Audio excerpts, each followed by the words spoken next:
Selamat bertemu kembali dengan saya, Ismail Marzuki, dalam YouTube channel Curhat Hukum.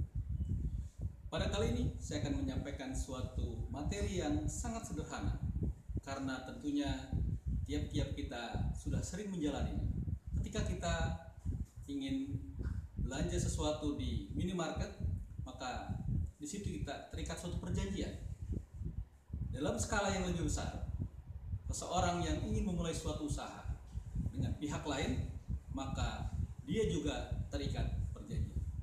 Sebelum saya sampaikan materi selanjutnya, mohon kesediaan teman-teman semua untuk jangan lupa subscribe dan like di bawah ini.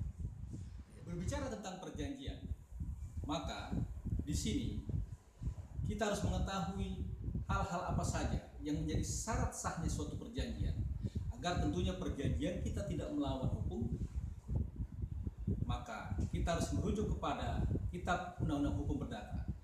Di dalam Kitab Undang-Undang Hukum Perdata pasal 1320 telah disebutkan syarat-syarat apa saja sebagai syarat sahnya suatu perjanjian. Yang pertama adalah adanya kesepakatan di antara mereka yang mengikatkan diri. Yang kedua, ada kecakapan untuk membuat suatu perikatan. Yang ketiga, ada suatu sebab atau persoalan tertentu yang akan diperjanjikan.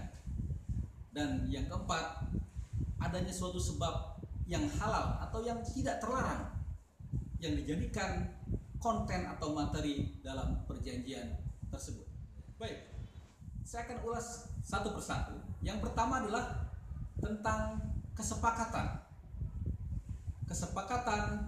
bagi mereka yang mengikatkan diri dalam perjanjian.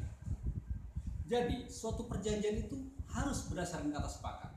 A dan B akan membuat perjanjian. Yang pertama adalah harus sepakat. Tidak boleh di antara mereka ada kehilafan tentang sesuatu, tentang materi, tentang harga dan sebagainya. Tidak boleh ada paksaan. A berjanji kepada si B dipaksa untuk menandatangani suatu perjanjian. Itu tidak boleh. Dan juga tidak boleh ada unsur penipuan.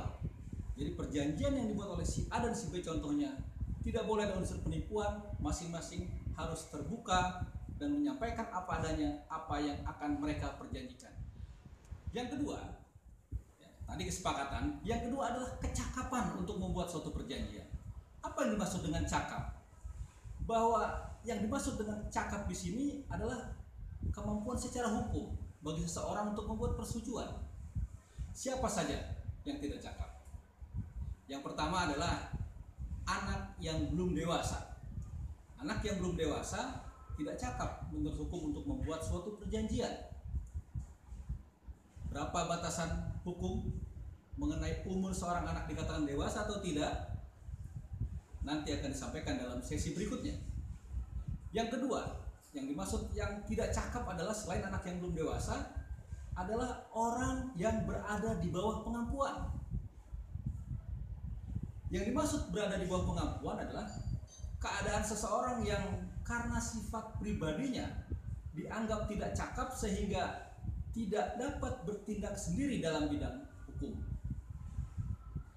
Dan yang ketiga yang tidak cakap untuk melakukan perjanjian menurut Kitab Undang-Undang Hukum Perdata adalah perempuan yang telah kawin.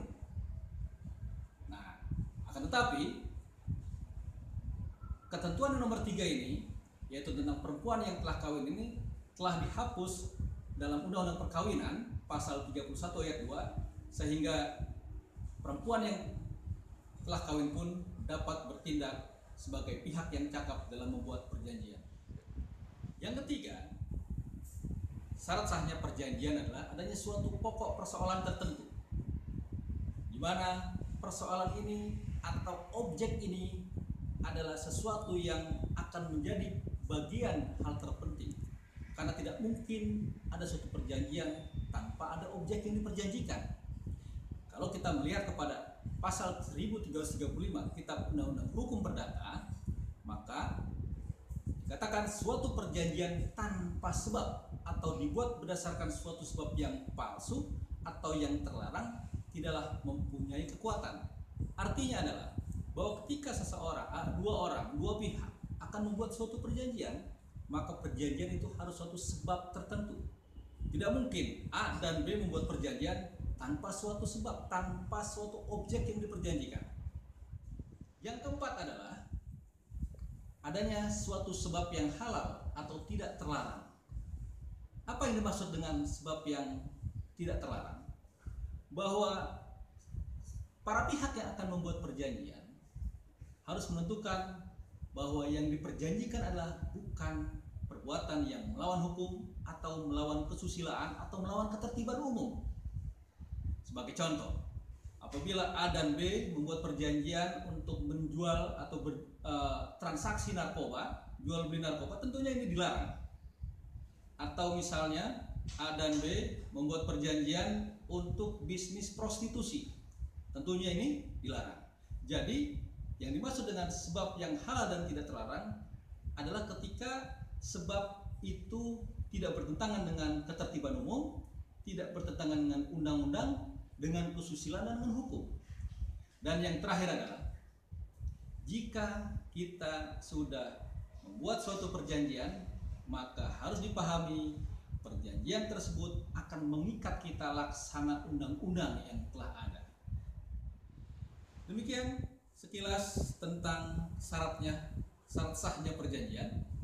Sampai bertemu di materi selanjutnya. Wassalamualaikum warahmatullahi wabarakatuh.